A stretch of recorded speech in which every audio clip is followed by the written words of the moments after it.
Perfect. Thank you very much, Rachel, for the intro. Good morning, folks. My name is Angel or Angel Rocha, pronouns he, him, él, and I am the Associate Director for the Monarch Unity Resource Center. And today I am doing a presentation. Of course, technology decides to. Ha ha ha ha ha. Let's see. There we go. Let me move the big taskbar. Cool. Today we are doing a presentation on supporting the undocumented and mixed immigration status community. So again, I'm here representing the Monarch Unity Resource Center, uh, previously known as the Undocumented Resource Center here on campus. We went through a name change this past semester, but we're still very much doing the work that we have been doing in the past and supporting and expanding our services to a variety of different student populations. Um, this might be a topic that has a variety of different questions. I definitely encourage questions. We'll be talking about some very minor scenarios here and there. So there'll be some time at the end for the questions, but at the same time, some of the content can be a little text heavy. We'll be talking about policies, we'll be talking about legislation. We can also go back at the end if there's something that needs a little more reaffirming or confirmation. Feel free to also ask in the moment of. We don't need to wait to the end, but just so you know, there can be time at the end to come back as well. This is kind of a part one to a two-part on Thursday at 11:30. I will also be doing another presentation that is geared more towards the undocumented mixed immigration status student experience and how they are supported by our center, and just overall resources and common challenges.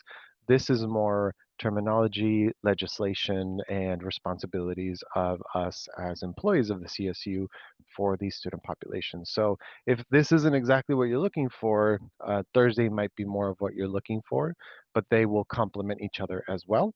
So, we're happy to have you here. And again, questions are very much encouraged. So we're going to start with some terminology, just to kind of get a baseline for some of this. We are talking about our undocumented student population here on campus. There's a variety of different students that fall under this umbrella. So we do say undocumented as an umbrella term, but there are so many different identities, so many different layers to each population. We could be talking about a student who has AB 540 status, or maybe doesn't have AB 540 status. We could be talking about someone who considers himself a dreamer, documented, DSIG, so many different terminologies, layers, all these different things, and then you're one and you're not, but you're still undocumented, whatever it may be. Of course, we have much more specific identities like undocu-queer, undocu-black, inclusive terms such as undocumented immigrant, undocumented American. All of this falls under the umbrella of undocumented. Um, this isn't an expectation to know what every single one of these mean. However, know that there is kind of a larger umbrella and that it is a complicated identity because it has so many different layers and so many different terms attached to it as well. Um, we won't go into every single one of them today, but know that the umbrella very much fits or overarches a variety of different populations as well. So that is specifically our undocumented students, but then it also comes down to our mixed immigration status students. So these specifically um, our students who are of mixed immigration status, basically, who come from households where members of the family have different immigration statuses. So, for example, myself, I'm a U.S. citizen. I was born here, but growing up, my parents were undocumented. They are now citizens after many, many years. But at the same time, those challenges that I grew up with echoed some of the challenges that our undocumented population also experienced. Not exactly the same, but a lot of different similarities as well.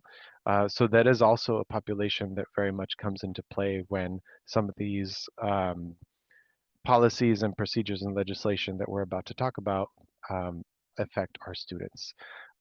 It might not be something that directly impacts the student, but if it's still impacting the parent, then the student is still also feeling some of that pressure and some of those hardships in their household. So something that is just we've talked about the umbrella, but thinking about what is undocumented not. Um, the word illegal is very much not really an inclusive term. It has a negative connotation.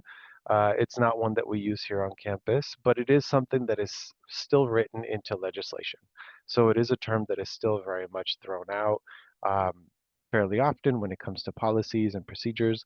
Not so much here as a CSU, not as an educational institution. We do not use that term, but it is something that you will see in legislation. So we discourage the word, but it is still present. It's not the same as a refugee student, an asylum seeker, or temporary protected status student. They have visas of some sort assigned to them, so they have different protections that our undocumented students do not have.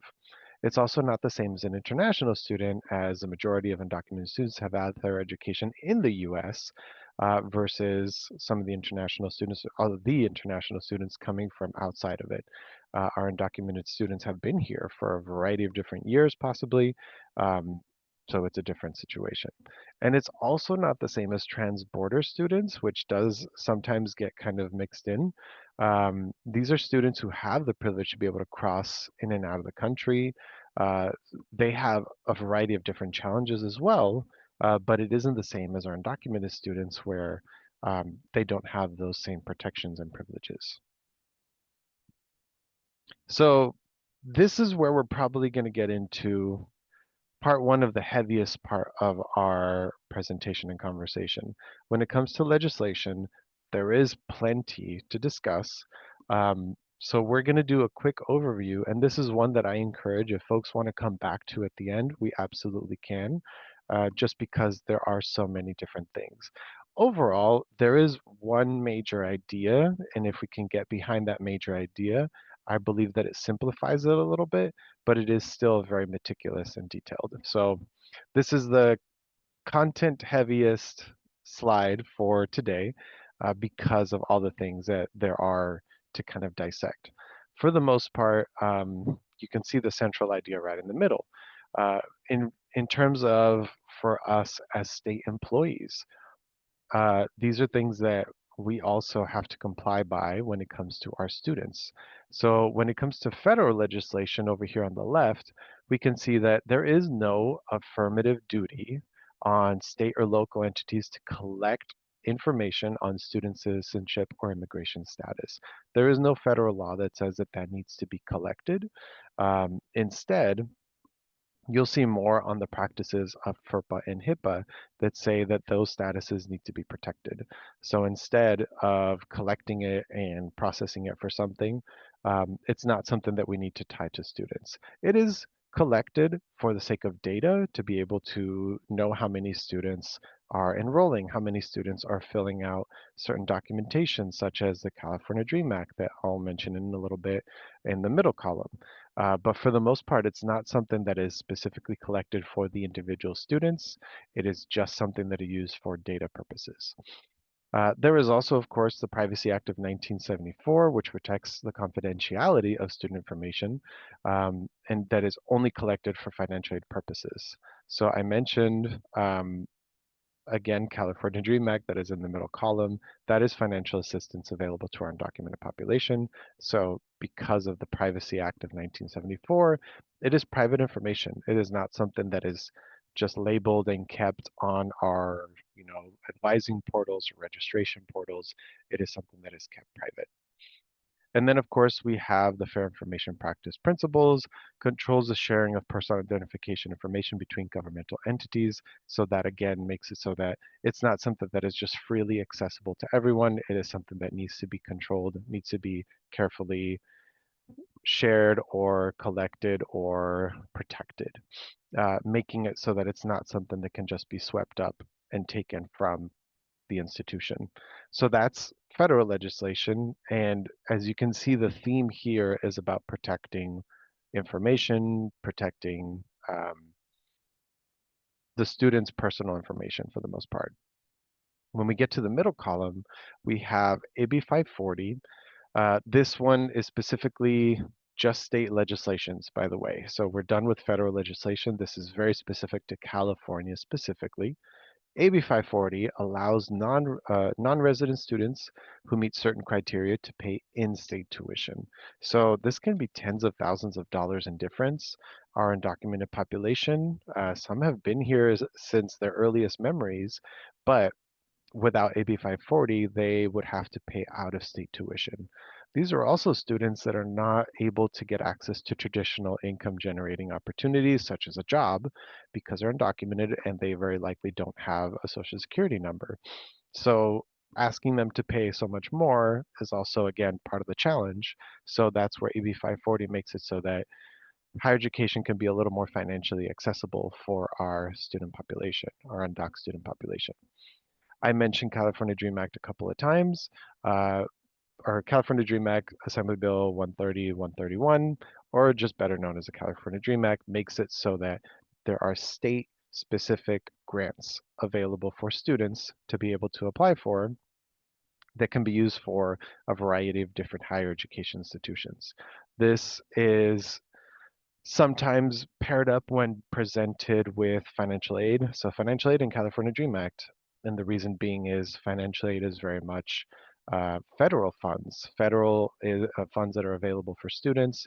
Those our undocumented population is not eligible to use federal funds. So California Dream Act is the parallel that does make it so that our students are able to get access to this because it is state legislation and state made. So that money is aside for our students. It is less so than what financial aid offers. So unfortunately, our undocumented population won't really be getting as hearty of an award as financial aid recipients, but it is still very much helpful. And then we have SB 54, the California Values Act, which limits cooperation between local law enforcement and federal immigration authorities. This has probably already been something that you've either heard in the media somewhere, but our law enforcement is not supposed to be supporting federal immigration uh, actions. It is something that they have to work separately to do so. That doesn't mean that law enforcement won't be present at any sort of immigration situation, but they are there for different purposes to maintain peace or the attempts of maintaining peace amongst the wider population. They are not supporting the actual efforts of immigration enforcement. And then we're getting to the third column. This is part two of our hardiest content heavy part of the presentation. And we will dissect this a little further in a later slide, but we're going to get kind of the overview of it right now. And that is AB 21. AB 21, I'm going to mention it several times, is kind of where we all fall into place as state employees of what is it that we should be doing and we shouldn't be doing when representing this institution and when we are in the midst of any sort of immigration enforcement or information seeking. So again, AB 21, this is the Access to Higher Education for Every Student bill. This requires that all kinds of higher education institutions, CSU, community college, and UCs specifically, that are state specific, refrain from disclosing personal information. This includes, of course, any sort of immigration status of students, staff, faculty, unless permitted by state or federal education privacy law. So that is something that needs to be protected unless for some reason there is some sort of specific seeking of this information, which would require um, a warrant that we'll talk about in a few slides as well. So that is a very specific situation as well. It also requires that the campuses have a designated staff member as a point of contact for any sort of immigration enforcement questions, information seeking. What that means is that this person is supposed to be the go-to for anything that has to do with immigration enforcement. Um, if there is any sort of immigration agents expected to come on to campus or seen or anything, this designee needs to be immediately notified and is the point of contact for any sort of situation. We'll go into a little more details of it, but We do have a designee here on this campus. Her name is Jessica Rento. We very much are in contact with her. So if you don't memorize the name, that's okay. That's something that we can support in that connection. And again, we'll go into a little more about Jessica's role, as well as how our center and other folks connect with her. Um, you would have to refer all presented documents to the point of contact, to Jessica. So if there's any sort of warrant presented, any sort of, hey, we need this information, that has to go through Jessica. Jessica has the training, has even done some practice runs with us to know exactly how it is that these situations would be handled. It is not something that every single one of us on this campus is expected to know how to look at these documents and confirm and deny or redirect. That is something that Jessica does. We would also need to comply with a request by ICE to enter non-public areas only if a judicial warrant is presented. Again, this goes back to Jessica Rento. So this is not something that we need to verify and make sure that the right judge and all these things. This is something that Jessica would be figuring out and would be there. You could be a part of the process if it's like a classroom or a space, but Jessica will be the one that will do all of this. Jessica will also be responsible for notifying the emergency contacts of the student, faculty, or staff if that person is taken into immigration custody. Maintaining resources for everyone. So that's part of what we ourselves are doing, the CIE is doing, and Student Affairs and Campus Diversity is doing. We have resources available, and that again goes into the Thursday presentation for 11:30. But I can gladly answer any questions about resources that we have available. We have this entire center, 3 staff members, and a variety of different partnerships to support our students in need. And then make all reasonable and good faith efforts to assist in the retention and reacquisition of students by making sure that they still have access to campus services, including support for re-enrollment, supporting students who are possibly experiencing detention, deportation proceedings, or enforcement actions related to a federal immigration order. So we have a team of folks across campus here that supports students if there is a situation or a scenario happening for them. We've had a few instances where we supported some students through these situations already, and it is something that still very much continues to happen. This is not something that is exclusive to our center. Our center is included in the process, but many other spaces across this university are also involved in the support. So that was the federal and state laws and legislation slide. Like I said, this is the hardiest one. We have another one that dives a little more into AB 21, but the idea overall is that assisting in immigration action or disclosing someone's status is technically breaking federal and state law. So if you are presented with, we need to know where Angel is because we have a warrant for Angel. Where is he? The automatic answer should be, I'm not authorized to like figure that out with you. Let me try to get someone who can. And we'll talk about some quick scenarios as well as some go-to language to be able to use as well, because that is not something that anybody should be having to do other than technically Jessica. How people connect and everything is what we'll talk about in a second. But before we get there, I mentioned if any of these agencies, immigration enforcement agencies, come to campus, that's when Jessica needs to be notified. But who are they? So part of this is just taking a quick little sideline to quickly discuss who are these folks, so that you know what to look for, and if you see it, then know that you know these are the uniforms, these are the names, so that if for some reason that comes up, you would know to direct to Jessica Rento. So we have, of course, ICE that has very much been in the media a little more than most, Immigration and Customs Enforcement. We also have DHS, the Department of Homeland Security, Customs and Border Patrol, CBP, um, and this is what their uniforms look like. So they will still say police, but it will also say what kind of police they are.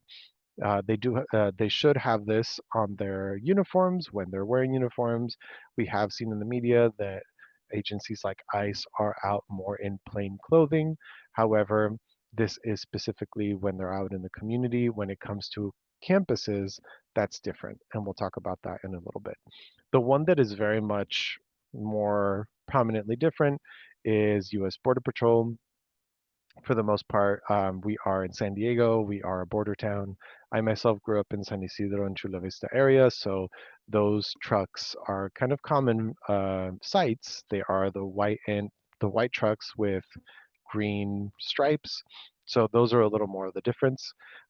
Border Patrol is usually not so much leaving their border patrolling, so you won't see them as far out as San Diego State University or entering campuses. However, all of these agencies do go to career fairs. They're recruiting for students, they're recruiting for employees, all of these different things. So sometimes you might still see them on campus. And that's part of that last bullet point. We also ask for our folks when they do see them, to know as many details as possible, because we, as the Monarch Unity Resource Center, are one of the first places that folks call to say, hey, I just want to let you know that we saw ICE on campus. And part of that conversation will always be, we have a little script and everything. It'll be, okay, thank you for letting us know. Can I get your name, phone number, and email just in case we need to reach out and get more details? Cool, thank you, thank you. Now, can you tell me a little more about what you saw? How many of them were they? What were they doing? And part of that is because there are aspects of our campus that are technically an open campus. Um, it is very possible for someone to maybe be booking it from work and just trying to get to class, and they're still in some sort of uniform. Not saying that it's any of these, but we see that for students that are still in scrubs. We see that for students that may be going from a security job. And then, of course, our eateries, everything in the first floor of the student union is considered a public space. So it could be possible that some folks are in uniform and taking a break from work, and they're going to get burgers at the Habit. So we also ask folks to analyze the situation, get as much details as possible, share it with us, and then we'll share it with Jessica Rento. But at the same time, it might not be immediately an enforcement um, situation. It might just be that they are taking advantage of the campuses and amenities. So keep in mind that when you see these folks, but now you know what the uniforms look like a little more. So this is the part two of the heavier text part of the presentation. This is it. And this is so that we can really dissect AB 21 further. Everything before and after is a little lighter, promise. So we'll stay on this slide for a little bit longer as well. So I mentioned a little bit of what is the responsibilities by AB 21, but when it comes to here on campus, what are examples? What can happen? What should I do if that comes to me? That's what we'll discuss here a little more. And again, I encourage questions. So employees should not be physically or otherwise interfering with immigration officers. Interfering is something like, trying to barricade, trying to get in the way. That's a little more of the interfering, or trying to make it difficult for folks to get access to this. Um, when it comes to the question of, hey, we're looking for Angel, we have a warrant, by saying, hey, I'm not authorized to really verify this document, I need to contact our campus designee. That is not considered interference. It is just connecting them to the right person to be able to have more of that authorization. So interference or interfering with something like this is very specific. That's more of like trying to obstruct, whether physically, whether, nope, no one's here, no one like that. Even being able to say, no, there is no Angel here, technically is still confirming that, Angel's not there and Angel could be elsewhere. So it should always still be, I need to connect you to the designee. It is expected that officials, when they come to campus, they would bring documentations such as a warrant. Does designee needs to be the one to ensure that the document it makes sense, it's actually viable. Employees are not allowed to take the document to try to confirm it for themselves. Oops, excuse me. So that is something that is specifically needs to be done by the designee. Um, so any voluntary consent to search, like, you know what, come on in, feel free to ask everyone. That unfortunately is not something that you can also do. That needs to be pushed to the designee as well. Do they need, do these officials need legal documents to come to campus? So all of our spaces that are indoors in this campus are considered private spaces, except for two very specific spaces. The first floor of the student union, because those are public eateries, and the library. The library is considered a public space. All other spaces, technically, these officials need authorization to get in. So they need to knock and say, you know, we are here looking for Angel. We need to come in. They they can't uh all I can think of is vampires right now. Like they can't just walk in. They have to technically get authorization to enter when it comes to private spaces. So an office, if they're knocking at your office, you're sitting with a student. If they're knocking at a classroom and they're trying to get in, they need to be authorized to come in. So they will ask. If you open the door, they will come in. If you say, yeah, come on in, then again, they come in. So with private spaces, they need that judicial warrant to be able to search, to be able to contact folks. Okay, we're looking for Angel. Which one of you is Angel? All of that needs to be done through the designee. So when it comes to open spaces, unfortunately, it is a little more accessible for them. However, that is when Know Your Rights campaigns and information comes into play. We'll talk about those in a little bit.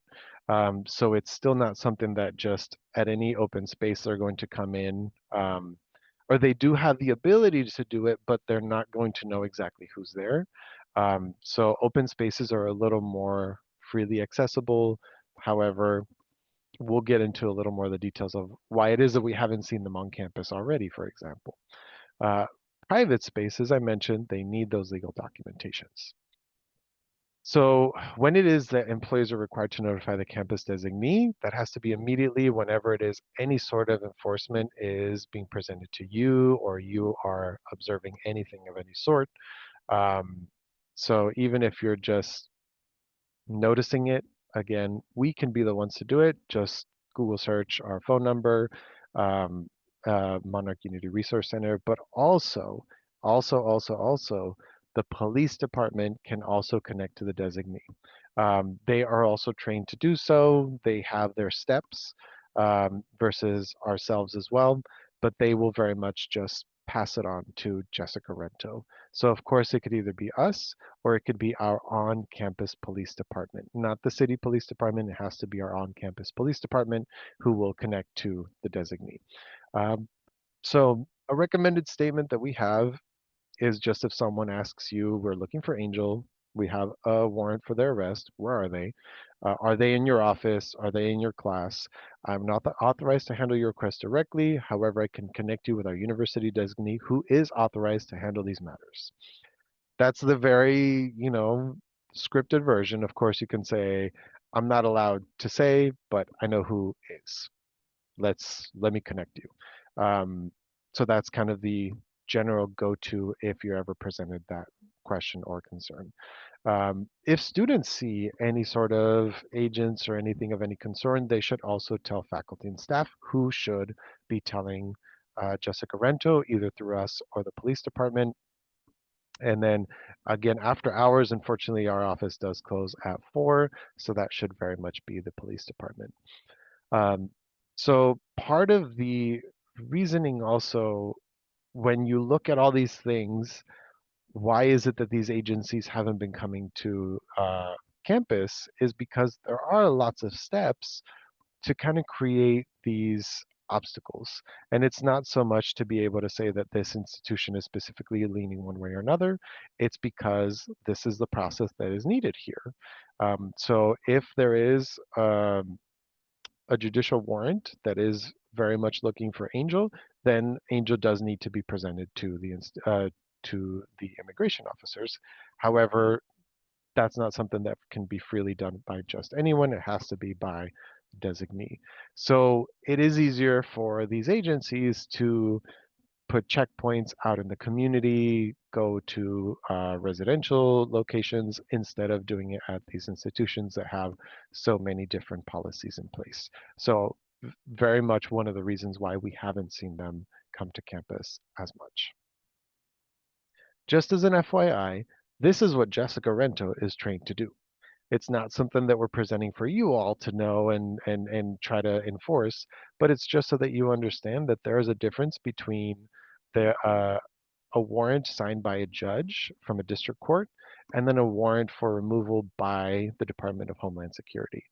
The depart the one signed by a judge is based on any sort of other criminal activity that makes it so that the immigration enforcement is pursued because maybe there's some sort of crime that was committed that makes them so that they're more of a target because they're seen as a danger for the community versus the ones that these agents will very likely have, the ones that they make themselves. For Department of Homeland Security ones, they are not signed by a judge, they are created by the Department of Homeland Security, and they are used to get information regarding immigration status. So then if they self-disclose, then they can detain, but there isn't really any sort of pursued action from a district court from any sort of criminal activity. So the ones on the right are a little more freely handed out and used to try to get people to self-disclose, to be let into private spaces, versus the ones on the left are very much the ones that should be allowed into private spaces and should be used to detain folks. But this is what Jessica Rento does. So she will tell the ones with the form on the right, unfortunately, this isn't signed by a judge, so we can't let you into this classroom, into this lab, into this office. But if you do return with one signed by a judge, we can comply. And that's what Jessica will do. So just an FYI, not so much for folks to try to enforce themselves. So that was, again, the heavier part of our presentation, but the idea of, okay, there's all these things going on, but what can be done afterwards, whether it be students in distress, frustration, whatever it may be. So some quick resources to just mention. Our website is up to date. One of the things that we often recommend is the For Faculty and Staff tab down at the bottom right or bottom left. That has a variety of different resources for folks to be able to refer and read through on their own. But also has a little bit of signage, signs of solidarity if folks would like to use that for themselves in their offices. Um, we also have a tab for Know Your Rights, and we have ordered so many red cards. For the folks that don't know what the red cards are, they are Know Your Rights cards in a variety of different languages. I have a little stack right here in front of my desk, and the idea is that it goes over your constitutional rights so that there are statements on it that you can either read out loud to any sort of immigration enforcement or just hand them the card. Even just starting with constitutional rights. I do not wish to speak with you, answer any questions, or sign or hand you any documents based on my Fifth Amendment right under the United States Constitution. There is a little more when it comes to entering private spaces and search for belongings, but that is the point of these. We have stacks of these in a variety of different languages, so we encourage folks if they want some, you can either feel free to visit us here at the center. We are in Arts and Letters 202, or we can make a delivery. So if you'd like for us to bring a stack to you, just send me an email and say, hey, I'd like a stack of red cards. If you have a language preference, or if not, we'll just send you a little bit of a mix of everything. But there's also information on this on our website if you want to review it yourselves.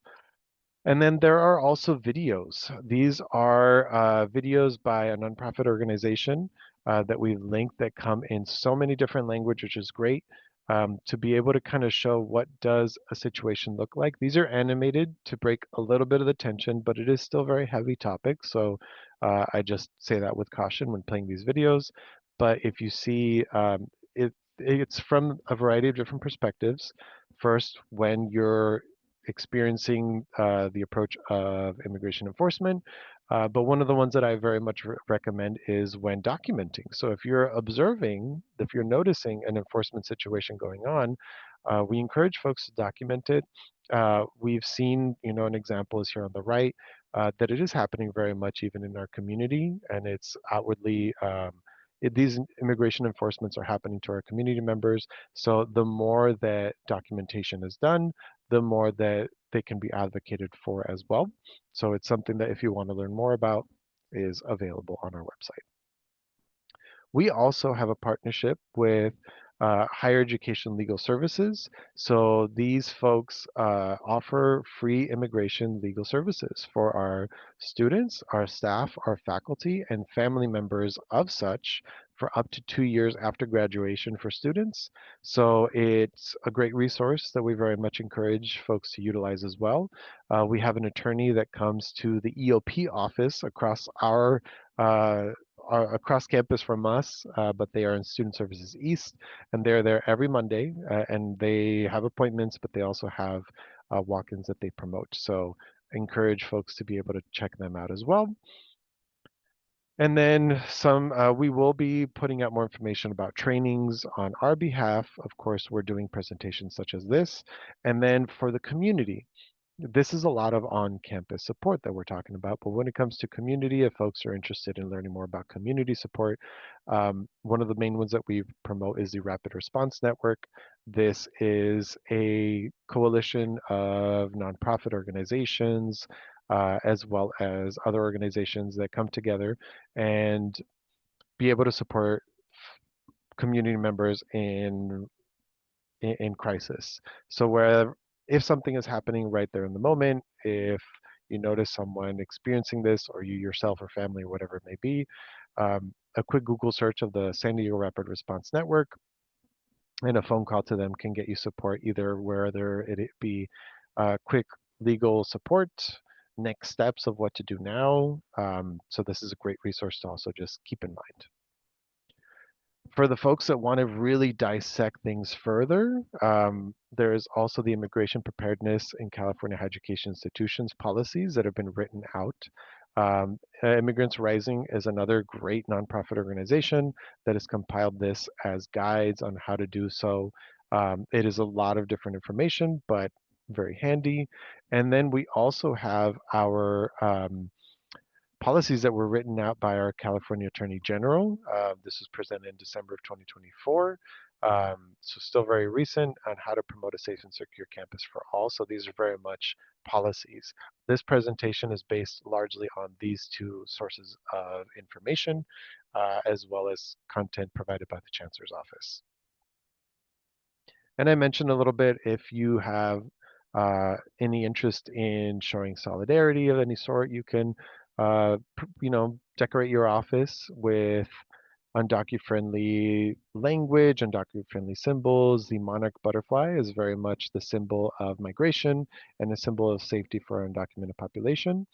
Adding language, undocu-friendly language in syllabus agendas and mission statements. All students are welcome regardless of their immigration status is a great sentence to just include. And then inclusive language is just normalizing the word undocumented. It's very much something that we use here on this campus, just making it part of your regular language. And then remembering that not all undocumented students are from Latinx backgrounds. So inclusive artwork is very much appreciated. We have a variety of different backgrounds that are represented in undocumented population. If folks have ever been to our center, one of the first things you'll see is flags of every possible country we got hanging from the ceiling to represent migration coming from a variety of different spaces.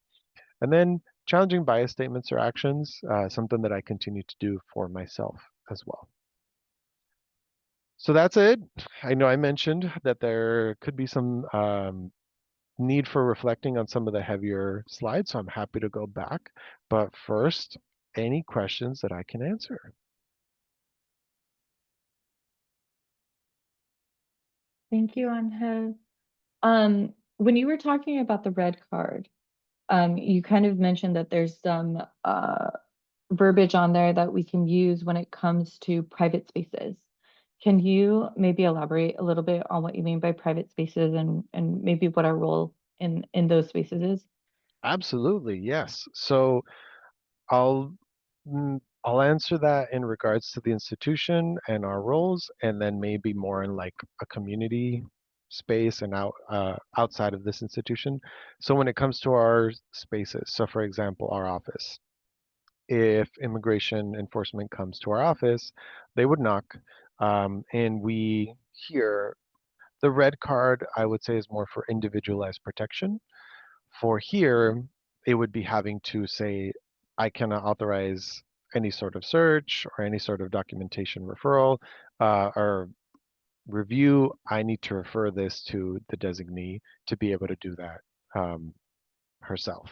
So then when it comes to this campus and private spaces, it's we are not allowed to be able to, even if let's say I'm having a one-on-one, I'm in my office hours and my one-on-one is Angel, and somebody comes to my office is like, is that Angel? It's like, I can't tell you. Like, I'm not authorized to tell you. I need to send this over to, so always send it to Jessica Rento, even if it's almost like it feels like a corner. We are not allowed to authorize or deny anything, so it has to go to Jessica Rento. So that's when it comes to private spaces on this campus. I, but I can elaborate or maybe re-answer that if there's anything else that I can answer about that. When it comes to personal private spaces, community aspect of it, these can be things like your home, your vehicle. Um, those are kind of the two main ones. Anything that is kind of behind doors, this can be a way of kind of saying, I choose not to answer the questions because I have the right to do so. I have the right to my personal space, my vehicle not being searched, my home not being searched. So that's when these come in a little more when it comes to the personal protection of it. Um, specifically, yeah, the one side of it tells you the specific language that you can use, and the other side of it tells you more of these are your constitutional rights. The card is speaking to you. So the other side that I didn't read tells me do not open the door if an immigration agent is knocking on the door. Do not answer any questions from an immigration agent if they try to talk to you. You have the right to remain silent. Do not sign anything without first speaking to a lawyer. If you are outside your home, ask the agent if you are free to leave, and if they say yes, leave calmly. Give this card to the agent. If you're inside your home, show the card through the window or slide it under the door. So there's instructions for the holder of the card, and then there's language if folks would rather just kind of answer the language to the agent. I hope that answers the question, but I'm happy to also re-answer that as well. Any other questions? Oh, see a chat.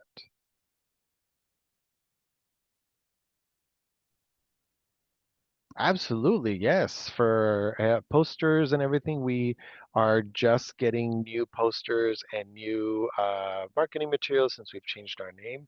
Yes, we're happy to provide anyone that comes by with any marketing material and some little giveaways. We know it's a little bit of a hike to get to arts and letters for some folks, so we always try to keep cold water stacked in our refrigerator. So come on by, and we will very likely offer a snack and a cold water before you head out. Angel, real quick, a couple quick things. First of all, thank you for being here today. Thank you for you and your entire team for all of your work, right? Yeah, I appreciate it, right? Daniel Cardenas, I use he, him pronouns, the Director of Diversity, Equity, Inclusion at KPBS. I had a couple of quick questions. I assume that the answer is no, but I wanted to just check in and ask if you feel like there's any additional, if there are any differences or any nuance, any of the guidance that you've given to auxiliaries on campus, KPBS being one of them, Research Foundation, right, or other auxiliaries on campus. A lot of what you shared is federal, state law, campus, policy, which applies to us. But do you feel is there any nuance or anything that we should interpret or enact any of these policies differently being an auxiliary? That's a great question. Thank you. Very nice to meet you, Daniel. That is a very great question. We've worked with other auxiliaries before. I can't say we've ever worked with KPPS yet. So I'd say I'd be happy to connect again and maybe see if there's um, things that I can look into to see if there's different action. For the most part, because it's so student-centered, Hmm. um, the idea of just protecting our students and that information is kind of the baseline. However, this still very much applies to our faculty and staff. As private, anything that's indoors that is even associated with our institution is still considered a private space. So then these practices should still very much be in effect, but I can gladly look into it to double verify. I'm 99.2% confident that that is very much still the fact, but that zero point 0.8 doubt says I'd like to double check. So yes, everything should be the same practice.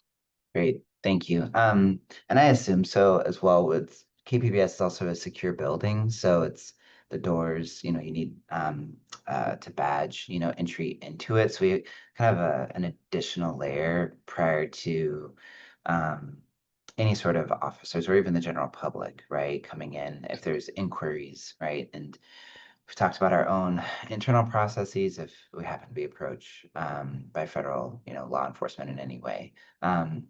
So uh, I'll follow up with you. I feel like a few other questions that I have might be, specific. Yeah, so thank you again for all of your work. I need to depart to prepare for a 10 o'clock here that I have in person in the station, but um, please take good care of yourself, yourself, the team, the staff, the scholars that work with you all.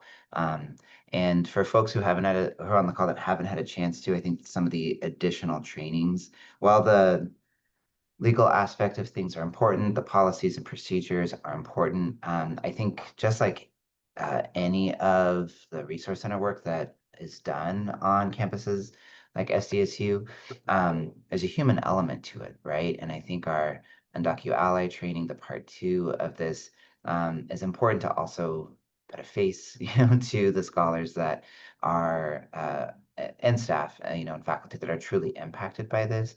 And so for myself with the privilege of U.S. citizenship, I think it can be difficult sometimes to fully empathize with what folks are navigating. And so I think the ways in which we can have those personal touch points and make those connections, hear the stories, I think only further cements the importance of trainings like this. And so if folks haven't had a chance to, I really encourage folks to continue their education, part two, and docu ally training, all of those things are extremely helpful. So, well, gracias por todos. I appreciate y'all. Have a good rest of y'all's day, and I'll see you around campus soon. Thank you so much, Daniel. Appreciate the kind words. Absolutely. Yeah, I think based on like his questions, right, is auxiliary. I think a lot of what you talked about are things that we can implement in our own lives as well, right? Our personal lives. Um, and so I think that's what kind of gives you that, 99.2 certainty, right? Um, there's just nuance that us on campus as advocates for our students, right? That gives us, this presentation being really important for us to understand that role. So I'll just, echo him in saying thank you. Does anyone have any other questions? Um, I mean, I think it's easy to find you, Angel, online or your contact info, but could you put your email in the chat just in case? Um, Absolutely. and if you have not registered yet for the Thursday session, registration is still open till noon tomorrow for that session. So just find one of the CIE newsletters that have gone out in the past couple of weeks. The links are in that upcoming session. Um, and I'll keep it open for the next 8 minutes if anyone has questions. And for the folks that are watching the recording and didn't see the chat, the email is arrocha@sdsu.edu. Thank you all for coming. Yes, thank you so much.